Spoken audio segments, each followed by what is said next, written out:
নমস্কার। খবরের অন্তরালের খবর নিয়ে ক্যালকাটা ডায়ালগস থেকে Manoj Das.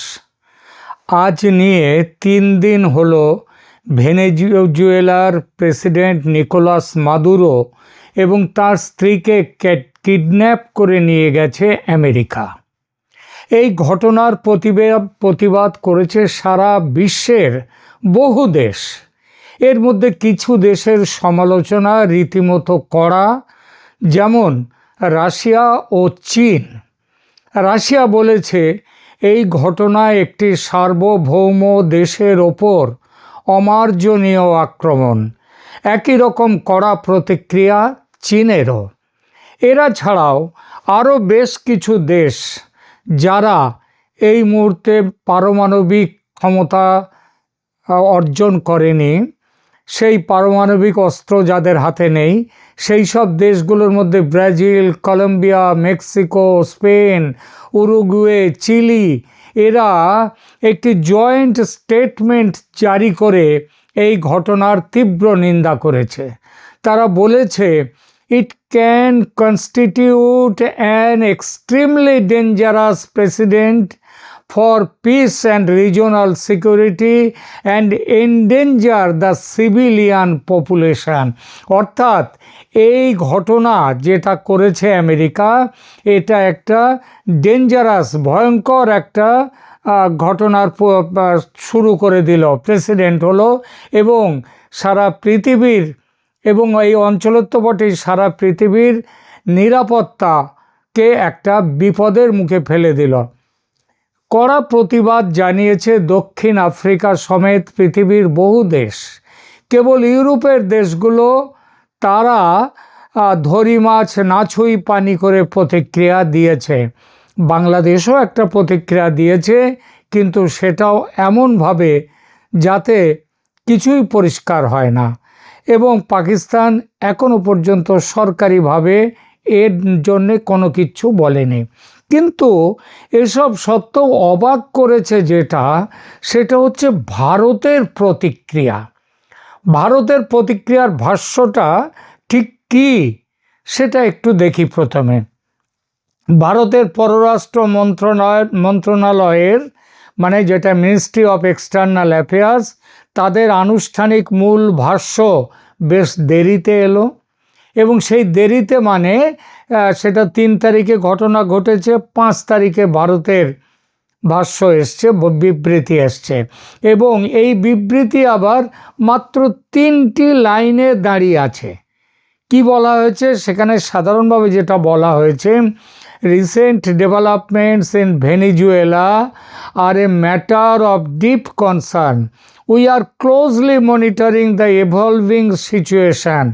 India reaffirms its support to the well-being and safety of the people of Venezuela. We call upon all concerned to address issues peacefully through dialogue, ensuring peace and stability of the region.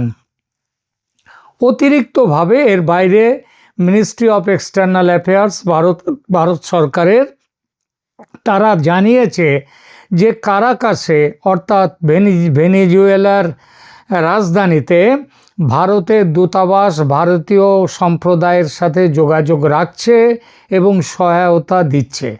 ভারতীয় নাগরিকদের ভেনেজুয়েলায় সব ধরনের অপরিহার্য ভ্রমণ এড়াতে এবং সেখানে থাকলে অতিরিক্ত সতর্ক থাকতে বলা হয়েছে।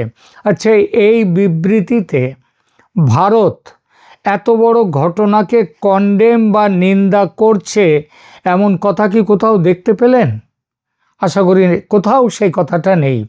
শুধু বলা হয়েছে ভেনেজুয়েলার ঘটনা গভীর উদ্বেগের বিষয় এবং ভারত পরিস্থিতি গভীরভাবে পর্যবেক্ষণ করছে এবং ভারত ভেনেজুয়েলার জনগণের মঙ্গল ও নিরাপত্তার প্রতি ভারত তার যে আকাঙ্ক্ষা সেটা পুনরায় ব্যক্ত করছে।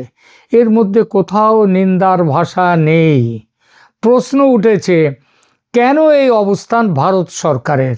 এবছর ব্রিক্স সংস্থার চেয়ারম্যান, ব্রিক্স মানে BRICS, 5টা দেশ নিয়ে যে ব্রিক্স সংস্থা, 5টা দেশ, B for Brazil, R for Russia, I for India, C for China and S for South Africa. এই 5টা দেশের মধ্যে ইন্ডিয়া বা ভারত ছাড়া বাকি 4টি দেশ আমেরিকার নিন্দা করেছে কড়া ভাষায়, ভারত নিন্দাই করেনি। এর পেছনে কি কারণ থাকতে পারে? কারণ ছাড়া কিছু হয় না। যে কারণগুলো নিয়ে খুব আলোচনা চলছে মিডিয়াতে এবং বিশ্লেষকদের মধ্যে, সেগুলো এরকম: 1, ভারতের সঙ্গে আমেরিকার বাণিজ্য চুক্তি এখনও স্বাক্ষরিত হয়নি। বেশ কিছুদিন ধরে শোনা যাচ্ছে কথাবার্তা চূড়ান্ত, যদিও সই হয়নি, কবে হবে তারও কোনো নিশ্চয়তা নেই। ভারতীয় পণ্যের খুব বড় বাজার আমেরিকা। চুক্তির চূড়ান্ত পর্যায়ে এসে বা সেই বাজারের অর্থাৎ আমেরিকার সাথে চুক্তিতে কোনো ব্যাঘাত ঘটাতে চায় না ভারত, তাই হয়তো এমন নরম প্রতিক্রিয়া। তাহলেও একটা কথা বলতে হবে, ভারত নরম প্রতিক্রিয়া দেওয়ার পরেও কিন্তু ট্রাম্প গতকাল তিনি বলেছেন যে ভারত যদি রাশিয়া থেকে তেল নেওয়া বন্ধ না করে তাহলে ভারতের যে 50%, 50% শুল্ক বা ট্যারিফ আছে সেটাকে আরও বাড়ানো হতে পারে।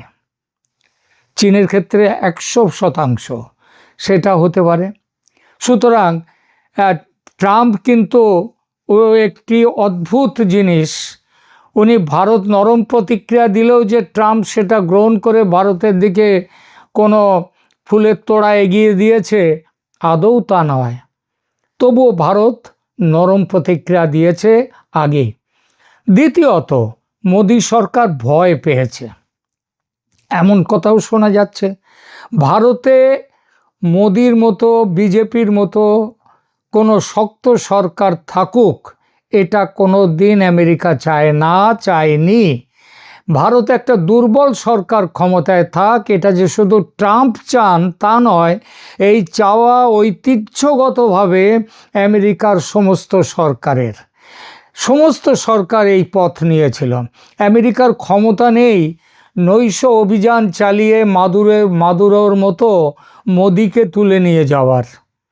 আমেরিকার ক্ষমতা নেই আমেরিকা থেকে এসে ভারতে এখানে কোনো তারা সশস্ত্র আক্রমণ চালাবে, এমন ক্ষমতাও নেই। মনে রাখতে হবে, ভারত হচ্ছে একটি পারমাণবিক শক্তিধর দেশ।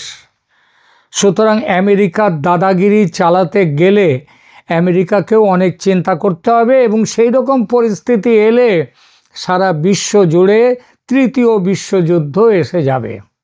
সুতরাং বাংলাদেশ, নেপাল, এছাড়া আরেকটা কথা হচ্ছে বাংলাদেশ, নেপাল, শ্রীলঙ্কায় যেভাবে গণ অভ্যুত্থান ঘটিয়ে শাসক বদল করেছে আমেরিকা, সেটাও ভারতের ক্ষেত্রে সম্ভব নয় এত বড় দেশে। এখানে এক চেষ্টা হয়েছিল, আপনাদের মনে আছে কিছুদিন আগেই লাদাখের একজনকে দিয়ে এই চেষ্টা করেছিল গণ অভ্যুত্থান, ঠিক নেপালের গণ অভ্যুত্থানের পরপর। সুতরাং সেটাও ভারতের ক্ষেত্রে সম্ভব নয়। ভারতের ক্ষেত্রে একটাই পথ আমেরিকার সামনে, সেটা হলো মোদী সরকারের বিরুদ্ধে অপপ্রচারের মাধ্যমে জনমত তৈরি করে ও এই কাজে অঢেল আর্থিক মদত দিয়ে নির্বাচনকে প্রভাবিত করা, নির্বাচনে ভারতীয় জনতা পার্টি বা মোদিকে পরাস্ত করা। এই খেলা আমেরিকা যে এর আগে করেনি তা নয়। 2024-এর সাধারণ নির্বাচনের সময় ভারতে এই খেলা খেলেছে আমেরিকা, সফল হয়নি। সেই চেষ্টা আবার শুরু করেছে রাহুল গান্ধী ও কংগ্রেস দলকে দিয়ে। রাহুল গান্ধী যে নির্বাচন কমিশনের বিরুদ্ধে, যেটা একটা সাংবিধানিক প্রতিষ্ঠান, তার বিরুদ্ধে ভোট চুরির যে অভিযোগ করছে আজকাল, এবং সেই অভিযোগ নিয়ে দেশে বিদেশে সব জায়গায় ভাষণ দিয়ে যাচ্ছে রাহুল গান্ধী, সেটা কিন্তু এই প্ল্যানেরই অঙ্গ। এছাড়া তৃতীয়ত আর একটা কারণ কি, আর একটা কারণ যেটা ঘুরে ফিরে আসছে সবার মধ্যে, সেটা হচ্ছে যে ব্রিক্স নিয়ে ভয় দেখানো ভারতকে। কারণ ব্রিক্সের চেয়ারম্যান এবছর, আগেই বলেছি যে এবছর ব্রিক্সের চেয়ারম্যান ভারত, এবং ব্রিক্স মানে হচ্ছে তার বড় একটা জিনিস রয়েছে ডলারাইজেশন, ডলারের মূল্যকে নামিয়ে দেয়া। এবং ডলারের ওপরে এই আঘাত এলে ব্রিক্স নিজের কারেন্সি করবার কথাও রয়েছে। এবং এই পথে যদি সত্যি পদক্ষেপ করে ভারত এবং ব্রিক্স, তাহলে আমেরিকার সমূহ বিপদ। যে আন্তর্জাতিকভাবে ডলারের যে অবস্থান, ডলারের যে ভূমিকা, তার জোরেই আমেরিকার সুপার পাওয়ার, এটা একটা বড় কারণ তার জন্যে। এবং সেইটার জন্যেই ভারত প্রথম থেকে কিছুটা তৈরি হয়ে থাকছে, যাতে আমেরিকার বিরাগভাজন হয়ে কোনো বড় বিপদের সামনে না পড়তে হয়। বড় বিপদ মানে অর্থনৈতিক বিপদ এবং রাজনৈতিক বিপদের একটা সম্ভাবনা তো থাকেই। সুতরাং ভারতের নরম অবস্থান সেই কারণে। চতুর্থ কারণ হচ্ছে বাংলাদেশ। বাংলাদেশের সাধারণ নির্বাচনের আগে কোনো বড়সড় ব্যবস্থা নিতে চলেছে ভারত, এমন অনুমান বহু বিশ্লেষকের। এর কারণ হচ্ছে ফ্রি, ফেয়ার অ্যান্ড ইনক্লুসিভ ইলেকশনের ব্যাপারে ভারত যে শর্ত দিয়েছিল বাংলাদেশের কাছে, সেই শর্ত বাংলাদেশ মানেনি। আওয়ামী লীগ নির্বাচনে অন্তর্ভুক্ত হতে পারেনি। সেজন্যেই ভারত বাংলাদেশে বড়সড় কোনো ব্যবস্থা নিতে চলেছে। কারণ ভারত চায় না যে বাংলাদেশে একটা ভারত বিরোধী একটা সাম্প্রদায়িক শক্তি সেখানে ক্ষমতায় আসুক। আর সেজন্যেই নাকি ওই যে বড়সড় ব্যবস্থা নিতে চলেছে বাংলাদেশে, তার জন্যেই ভারত এই মুহূর্তে চটাতে চায় না আমেরিকাকে, তাই এই নরম প্রতিক্রিয়া। এটা যুক্তিযুক্ত কারণ বলে মনে হতেই পারে। দেখুন, বাংলাদেশ ও ভারতের সোশ্যাল মিডিয়াতে একটি সম্ভাবনা বেশ ঘুরপাক খাচ্ছে 2-3 দিন। সেটা হলো, যেভাবে মার্কিন সেনা হঠাৎ অভিযানে মাদুরোকে তার প্রাসাদ থেকে কিডন্যাপ করে এনেছে, সেভাবে ভারতীয় সেনাও নাকি হঠাৎ অভিযানে যমুনা থেকে তুলে আনবে মোহাম্মদ ইউনূসকে। তাতে ইউনূসের অন্তর্বর্তী শাসনের অবসান ঘটবে একেবারে বিনা রক্তপাতে বা খুব কম রক্তপাতে, যেমনটা হয়েছে ভেনেজুয়েলাতে মাদুরোর ক্ষেত্রে। এমন কথাও আমার কানে এসেছে, প্রেসিডেন্ট মাদুরোকে কিডন্যাপ করার ব্যাপারে ভারতের নরম প্রতিক্রিয়ার কারণ নাকি এটাই যে ইউনূসকেও একইভাবে তুলে আনলে আমেরিকা যাতে বিরূপ প্রতিক্রিয়া না দেয়। মাদুরোর ব্যাপারে ট্রাম্প যা করেছেন, সেটা এবার থেকে পৃথিবীর অন্য কোনো দেশ, বিশেষত শক্তিশালী দেশ, তারা যদি কোনো দুর্বল দেশের ব্যাপারে অনুসরণ করে, অবাক হওয়ার কিছু নেই। ইতিমধ্যে চীন তাইওয়ানকে ঘিরে তাদের সৈন্য সমাবেশ, তাদের যুদ্ধাস্ত্র সমাবেশ করে দিয়েছে। এবং খুব সম্ভব চীন, একটা কথা 2024 সালে চীনের প্রেসিডেন্ট শি জিনপিং বলেছিলেন যে 2027-এর মধ্যেই তাইওয়ানকে এক চীনের মধ্যে নিয়ে আসবে, অর্থাৎ মূল চীনা ভূখণ্ডের সাথে যুক্ত করা হবে। সুতরাং চীন তার মহড়া দেওয়া শুরু করেছে। এবং আমেরিকা যেটা ভেনেজুয়েলাতে করলো, চীন যদি সেইভাবে তাইওয়ানে গিয়ে কিছু করে, আমেরিকার কিছু বলবার নেই। আর এটাও মনে রাখতে হবে, চীন কিন্তু পরমাণু শক্তিতে খুবই বড় শক্তিধর দেশ। সুতরাং আমেরিকা ওই গায়ের জোর দেখিয়ে চীনকে শায়েস্তা করবে এমন ভাবার কোনো কারণ নেই। সুতরাং এবার থেকে পৃথিবীর অন্য দেশগুলো যদি অনুসরণ করে এই ট্রাম্পের লাইন, জোর করে ধরে নিয়ে আসা, অবাক হওয়ার কিছু নেই। জাতিসংঘ, আন্তর্জাতিক কানুন, এখন এসব স্রেফ গাল ভরা কথা। আমেরিকা ভেনেজুয়েলার দখল নিচ্ছে বলে চীন খুব সমালোচনা করছে, কিন্তু চীন নিজে তিব্বতে সে অত বছর আগে কি করেছে?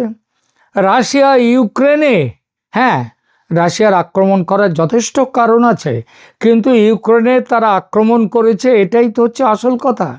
কারণ ইউক্রেন হচ্ছে দুর্বল দেশ, তার পেছনে আমেরিকা এবং সমস্ত ইউরোপ জড়ো হয়ে থেকেও রাশিয়াকে টাইট দিতে পারছে না, হারাতে পারছে না। সুতরাং দুনিয়ার নতুন নিয়ম এখন জোর যার মুল্লুক তার। তা সত্ত্বেও বলবো, এমন জল্পনা আমি নিজে ব্যক্তিগতভাবে, কোন জল্পনা? ওই যে ইউনূসকে তুলে আনবে, কিডন্যাপ করে আনবে মাদুরোর মতো ভারত, এই রকম জল্পনা আমি নিজে ব্যক্তিগতভাবে একদম অবাস্তব মনে করি। সেরকম সক্ষমতা ভারতের যদিও আছে, তা সত্ত্বেও মাদুরোকে ধরে নিয়ে এসে ট্রাম্প খুব বুক বাজাচ্ছেন বটে, কিন্তু আমেরিকা যে ক্রমশ বন্ধুশূন্য হয়ে যাচ্ছে তাদের ঘরের দুয়ারে ল্যাটিন আমেরিকাতে, সেটা খুব শিগগির বোঝা যাবে, বোঝা যাচ্ছে অলরেডি। ভারত এই জায়গায় যেতে চায় না, কারণ ভারত প্রতিবেশীদের সাথে ভালো সম্পর্ক রাখতে চায়। সুতরাং ভারত এইভাবে যেতে চায় না এবং যাবেও না কখনো, এটা আমার বিশ্বাস। এটা ঠিক যে বাংলাদেশকে ঘিরে যেভাবে যুদ্ধ প্রস্তুতি তৈরি করেছে ভারত, তাতে যমুনায় অভিযান চালিয়ে ইউনূসকে তুলে নিয়ে আসা কয়েক মিনিটের ব্যাপার। ভারত যদি সেই কাজটা করে তবে আমেরিকারও বলার কিছু থাকবে না। তবুও আমি বিশ্বাস করি ভারত যাবে না সে পথে। তবে এটাও ঠিক, আন্তর্জাতিক পরিস্থিতি এত দ্রুত পাল্টাচ্ছে যে কোনো কিছুই আর আজকাল অসম্ভব মনে হয় না। যেভাবে হামলা চালিয়ে মাদুরোকে তুলে নিয়ে এসেছে ট্রাম্পের ডেল্টা ফোর্স, সেটা কি এই ৩রা জানুয়ারির আগে পৃথিবীর কেউ ভাবতে পেরেছিল? আমেরিকা তো ভেতরে ভেতরে ভেবেছিল, কিন্তু আর কেউ কি ভেবেছিল? চীন তো মাদুরোকে নিয়ে আসার ৬-৭ ঘন্টা আগে মাদুরোর সাথে বৈঠক করেছে চীনের প্রতিনিধি দল। সুতরাং যে কোনো সময় আপাত অবাস্তব কিছু হতে পারে। আর ভারতের চিন্তায় যে কিছু একটা বড়সড় ভাবনা চলছে বাংলাদেশকে নিয়ে, সেটা তো অস্বীকার করার কোনো জায়গা নেই, সেটা একদমই সত্যি। সুতরাং যা কিছু হতে পারে। এখনকার মতো এখানেই রাখছি। ধন্যবাদ।